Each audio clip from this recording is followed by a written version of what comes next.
kaSamuweli isahluko esikhulu sisahluko sesibili. Wathi ukhonvina nekomiti yakhe siza kuncokola uSamuweli wokuqala isahluko sesibili ivesi yesibili. Akukho liwa linje uThixo wethu.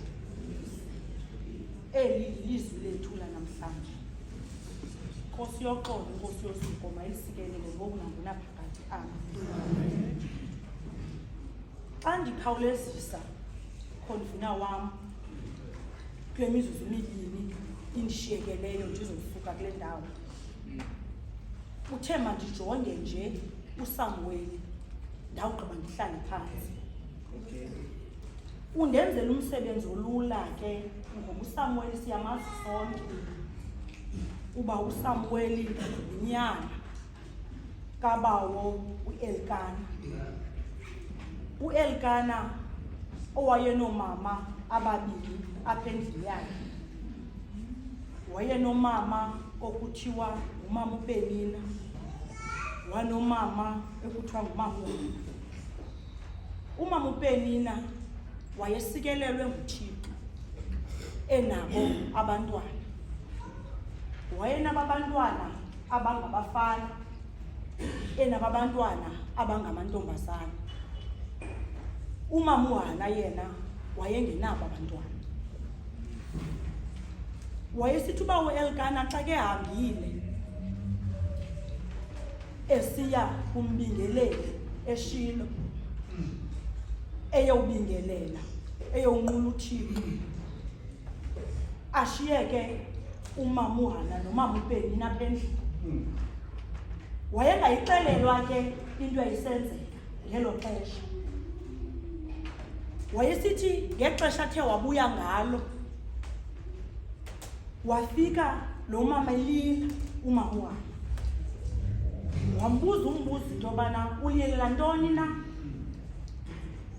Le nto ude kungangeni nokutya. Kulila umntu osentlungwini, kulila umntu oxakanisekileyo, kulila umntu okhathazekileyo. Akazange aphendule. Kwenye igeme eyile kumbingeleli njengesiqhelo, wabuya wanika abantwana bakamama uPenina izabelo, wabanika abangabafana, wabanika abangamantombazana. Xa ke khangela kulungena abantwana ungumama uHana, wamnika izabelo zabantu ababili. Ide yakhankanywa apha kule chapter into yobana ayena nto amnikela yona, umnikela into yobana wayemthanda ngoba engenabo abantwana, kodwa umnikela into yobana eqhutywa luthando, wamnika izabelo zabantu ababili. Uye wahamba lo mama, wathi ekuhambeni kwakhe waya kule ndawo utata lo besiya kuyo ayobingelela. Ekungeneni kwakhe apha kule tempile, uba uEli uhlela apha ngasemgubasini, wayibukela yonke le meko yenzekayo kulo mama. Ithi le ncwadi xa bendiyikhangela khonvina wam, uye lo mama kwangxama inyembezi. Wangawuya understand into yobana uThixo nelanguage eyinyembezi uThixo uye-understand, ungathethanga. uThixo ajonge nenhliziyo yakho, ungavulanga mlomo, uThixo agqiba kwazi. Lo mama uye washiywa ngamagama uthetha, wabebezelisa nje imilebe yodwa encokola noThixo. Ithi le ncwadi uthe wathi apha ekuthandazeni kwakhe noba akaphumeli, wathi xa unomkhangela nje umkhonzazana wakho umve, umnike umntwana, ungoneli nje kumnika umntwana kodwa umnike umntwana oyindodana. Wathi ndiyakuthembisa into endawuyenza, wawundikhumbula ndingumkhonzi wakho, ndawuza nayo apha etempileni imihla yakhe yonke. andikonela nje kuba mandize naye kodwa kawunokwenza nje isimanga noma umthandazo uve ndiyakuthembisa into yobana isitshetshe socheba inwele asoze sisondele enhlokweni yakhe. Uthi lo tata xa kembuza utata uEli uthi kuyode kube nini na useliselo esiphazamisayo. Uthi asikuko noba ndisele siselo seli xesha siphazamisayo kodwa ndisiphalaza nje intliziyo yam. Uthi afuneke mntatisela ngoba kaloku mna ndingulaa mama unomoya onobunzima. Wathi make mntatisela umoya wam unobunzima to a point ndiyathandaza uba ingasuthixo nam andifuthi xa emjonga ngosizi wathi hamba wamthixo wakho uthixo kaSirayeli angawuphendula umthandazo wakho. Uthi xa ke hambe ebuyela apha endlini yakhe kuba sinothixo ovayo kanti uthixo ngalo lonke ixesha ezinsizini zethu iliso lakhe lidala uthixo limbonile ekuhambeni kwexesha nanku lo mama uthixo mbabala esenza into yobana makakwazi ufumana umntwana. Ithi le ncwadi xa bendiyikhangele ekufumaneni kwakhe lo mntwana wathi xa ezofuneka etempileni wathi apha kumyeni wakhe wathi ndifuna uqale ndimlumle khona ukuze ndikwazi uya naye etempileni engcwele kaThixo. Ithi le ncwadi xa ndiyikhangela wenza njalo. Into endiyiqapheleyo kulo mama kenzi le nto yenziwa sithi maKristu sithi sawuxakeka siye kuThixo kodwa uThixo nesiphila izinto zifikayo. Akenzanga loo nto lo mama uye wathi kuye xa ke mkhangela wathi bendicelile wathi ndenjengolo hlobo wathi nanku umntwana. Kodwa kule ndawo khondivina uthi mandicokole kuyo uthi akholiwa linjengoThixo wethu. Xa ndiyikhangela le ndawo lo mama usebenzise imetha wafanisa uThixo wamfanisa neliwa. Xa ndiyikhangela iliwa ndalikhangela iliwa indawo yozinzo kwixesha liguquguqukayo kwimeko eguquguqukayo kodwa iliwa lona liguquguquki. Iliwa lihleli iliwa yindawo yestability. Iliwa yindawo yokhuseleko. Xa ndikhangela khandele mhlobam iliwa yishelter. Uthi noba ilizwe selukhangela lithi lakujonga likuntlitha emva nangaphambili kodwa wawubambelele liweni uhlale liweni kusuka konke imithwalo unayo. Ndijonge loo nto kweli liwa. Ujonge ikharektha kaThixo wambona wathi uThixo akanawufanekiswa nanto. Wathi liliwa eli yingoma yombulelwa nayitsalayo lo mama emva kwezinto uThixo amenzele into enkulu kangaka. Ngoba xa ungumntu ongumama uze uThixo angakunika umntana uba nalaa into yobana ubumama bakho buyancipha. Uthi noba sekuthethwa ngabanye abantu wenza impazamo enkulu xa uqeqesha umntana womnye umama wena ungenamama. Uyakhunjuzwa ngoba sikwilizwe elisikhumbuzayo. Uyakhunjuzwa ngoku umntana enjikule rongo uba unamntana uyathula uthi cwaka ubukele ngoba kaloku woyikulanda. Kuthiwa sokuqala sibone kwaba okwangoku khakuye akholiwa injengoThixo wethu.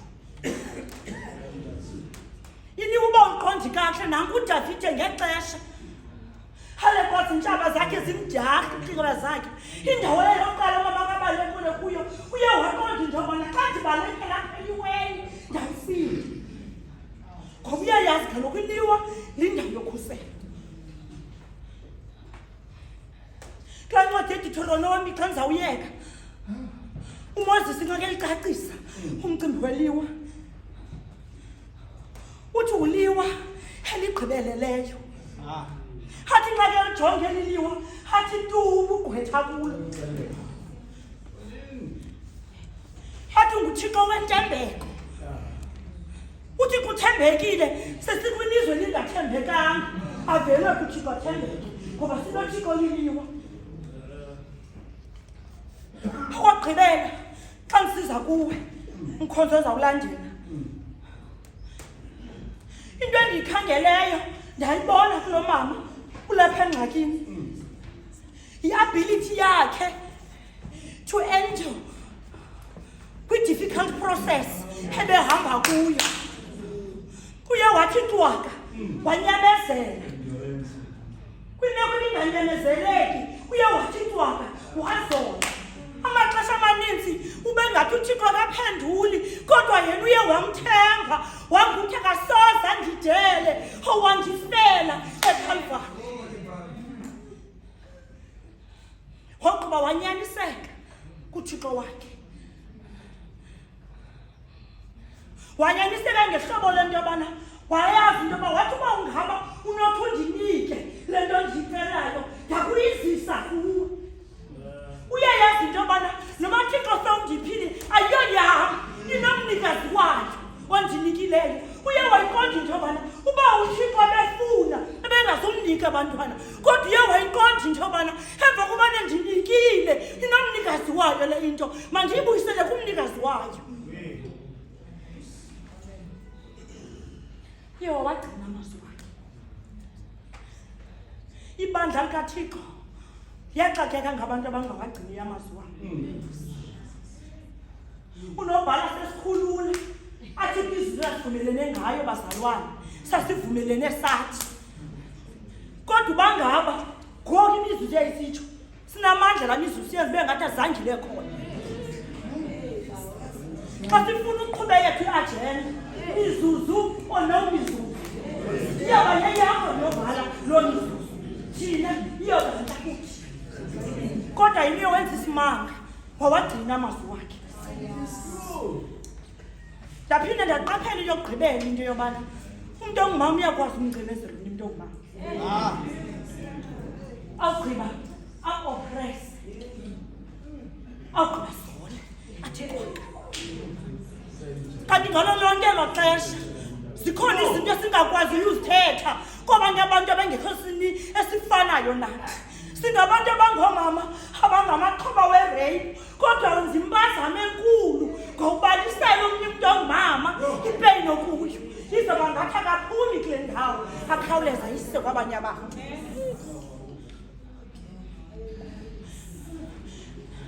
Oomama bethu baxakwe sithi nesiselo sethu esinxilisayo. Kodwa mama uhamba wena emanyanweni wazama uzoba ipicture yendlu yakho yaziza uphuma ngalo mzuzu ugqiba ibalisa ngawo ngoba kaloku umntu ongumama uyakwazi into yobana yena xa bephiwe nguThixo wakhe abakho abantwana bethule bethetha wakha angayizi intlungu eviwa ngomnye umntu. Kodwa into endiyiqapheleyo apha into yobana lo mama uyazile into yobana noba uThixo wenza njani na kodwa sinoThixo. uThixo sivuyisayo ekulileni kwethu. uThixo uvuyisa belile anceda izifo zonke bagqibezele kuye bezihlwela abancede yena.